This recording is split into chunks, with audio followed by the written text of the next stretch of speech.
আসসালামু আলাইকুম ওয়া রাহমাতুল্লাহি ওয়া বারাকাতুহু। আশা করি আপনারা ভালো আছেন গাইস। সো আমিও ভালো আছি। আপনাদের তো অনেকটা ভালোবাসা। সো আপনারা দেখতে পাচ্ছেন যে আমি গাইম বানাইয়া একদম এক্সারসাইজ হয়ে গেছি, কারণ আজকে মার্কেটে গেছি, নতুন একটা মাইক্রোফোন আনছি আপনাদের জন্য। সো আপনাদের অবশ্যই আজকে এখানকার ভিডিও ভালো লাগবে। মাইক্রোফোন আছে।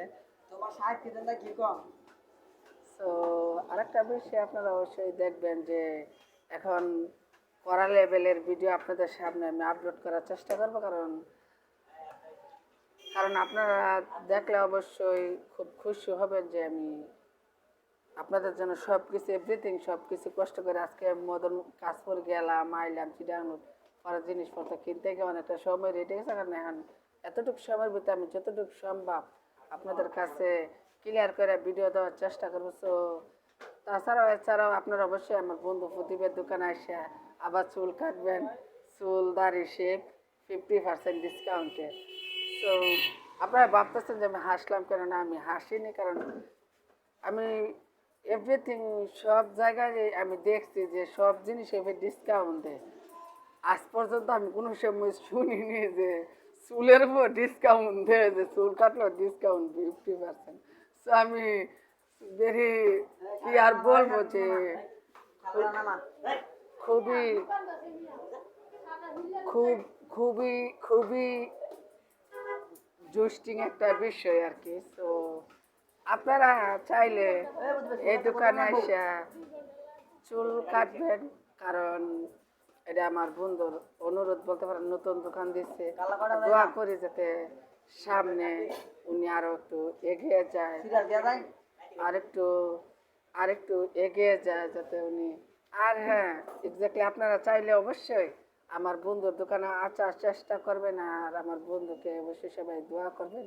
যত দর্শক আছেন যারা দোয়া করবেন তারাও কমেন্ট বক্সে জানাবেন, না যারা দোয়া না করবেন তারাও কমেন্ট বক্সে জানিয়ে দিবেন। সো আমি এতটুকুই চাহিদা আপনাদের কাছে।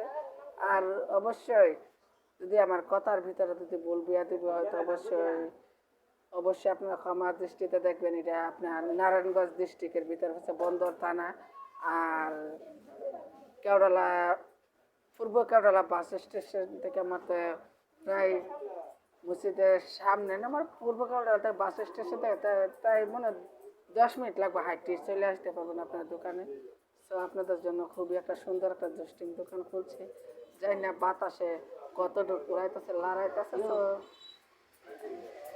আপনারা চাইলে অবশ্যই এরকম সাইজের দোকানপাট ইনফ্যাক্ট সব কিছু দিতে পারেন, কারণ আজকালকার দিনে যে ব্যবসা বাণিজ্য যে প্রতিষ্ঠানে যে একটা আপনার যে একটা অবনতি, সো আমি চাইবো যে সেই অবনতিটা যাতে খুব শীঘ্রই কাটিয়ে উঠতে আমরা পারবো,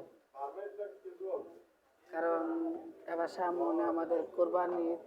সো ইব্রাহিম সাল্লাল্লাহু আলাইহি সাল্লামের কোরবানির জায়গাতে আজকে আমরা গরু কোরবানি দিতে পারছি, না হলে তো নিজের সন্তানের কোরবানি দেওয়ান লাগতো, সেই জায়গা আজকে গরু কোরবানি দিতে পারছে। যাদের গরু কোরবানির হক আছে তো অবশ্যই সবাই গরু কোরবানি দিবেন।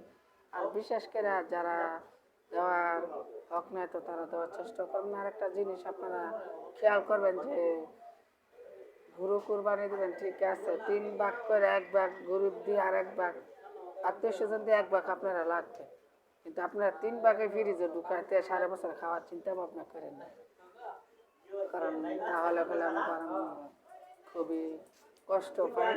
কারণ এ পর্যন্ত আমার ভিডিওটি ছিল। আসসালামু আলাইকুম রহমতুল্লাহ বরকাত। আশা করি আপনার ভালো থাকেন, সুস্থ থাকেন। এটি আমার সমস্যা, এটি আমার ভালোবাসা। বিদায় বলতে বিদায় পরবর্তী সময় আবার আপনাদের সামনে দেখাই।